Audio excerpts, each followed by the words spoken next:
फेरुची कालबैशाखी आसुची बिजुली घड़घड़ी सह प्रबल वर्षा वज्रपात राज्य को पुणी थे वर्षा वज्रपात नहीं सूचना रखिला पाणीपाग केन्द्र आगामी 5 दिन मध्य राज्यर अनेक स्थान में बिजुली घड़घड़ी सह वर्षा वज्रपात पुणी थे देखा मिल राज्य में कालबैशाखी प्रभाव जारी रघुचाप जाइए भी राज्य में पुणी थे कालबैशाखी सूचना रखिला आंचलिक पाणीपाग केन्द्र लघुचाप प्रभाव में गत 5 दिन धरी राज्य में लगी रही लगाण वर्षा सांगक बन्या स्थिति और पाणीपाग विभाग मिलता सूचना अनुसार आगक पुणी थे बड़ वर्षा नहीं सूचना रखा आसंता सप्ताह पुणी लघुचाप सृष्टि होवार सूचना देला पाणीपाग केन्द्र जहाँकि पूर्व लघुचाप भली एथर लघुचाप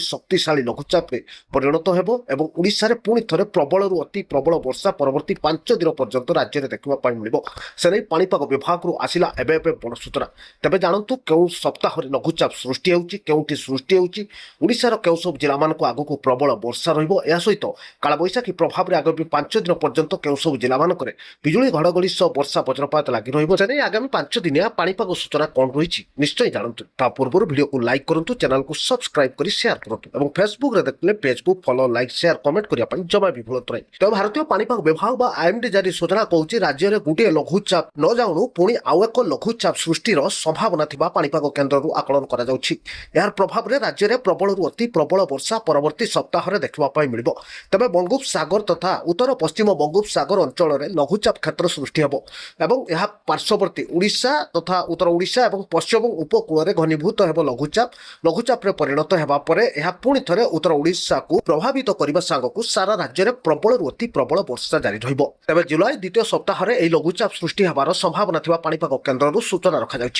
जुलाई 15 बेलू बंगोपसागर घूर्णिबलय सृष्टि होब उत्तर पश्चिम बंगोपसागर संलग्न अंचल में घूर्णिबलय सृष्टिर सूचना रखिंट आंचलिक पाणीपाग केन्द्र तेज लघुचाप सृष्टि होगा पर यह गति केउ आड़ को रते भीषण रूप नेब क्यों सब जिला मानक प्रबल अति प्रबल वर्षा जारी रही नहीं आग को स्पष्ट चित्र आसिले जना पड़ो पाणीपाग विज्ञानी सूचना रखिंट एपटे राज्य में कालबैशाखीर प्रभाव आज पुणी थे देखा मिल अनेक स्थान में बिजुली घड़घड़ी वर्षा वज्रपात घूर्णिझड़ सांगक केतेक स्थान में वज्रपात नहीं सूचना रखिला आंचलिक पाणीपाग केन्द्र 8 ରୁ 9 तारिख मध्य बिजुली घड़घड़ी वज्रपात नहीं उत्तर ओडिशा को चेतावनी देछि विभाग मयूरभंज और केउझर जिले में प्रबल बिजुली घड़घड़ी वज्रपात लगी रहिबो येलो वार्निंग जारी करछि आंचलिक पाणीपाग केन्द्र और 9 ରୁ 10 तारिख मध्य कालबैशाखीर प्रभाव पुणी थे बढ़िबार संभावना रही मयूरभंज केउझर ढेंकानाल अनुगुल जिला को प्रबल वज्रपात सांगक बिजुली घड़घड़ी नहीं येलो वार्निंग जारी होइछि घूर्णिझड़ देखा मिल 30 ରୁ 40 किलोमीटर बेगर पवन बहिबा सांगक जुलाई 10 और 11 बेलू वर्षार परिमाण सांगक भयंकर कालबैशाखी जनित वज्रपात देखा मिल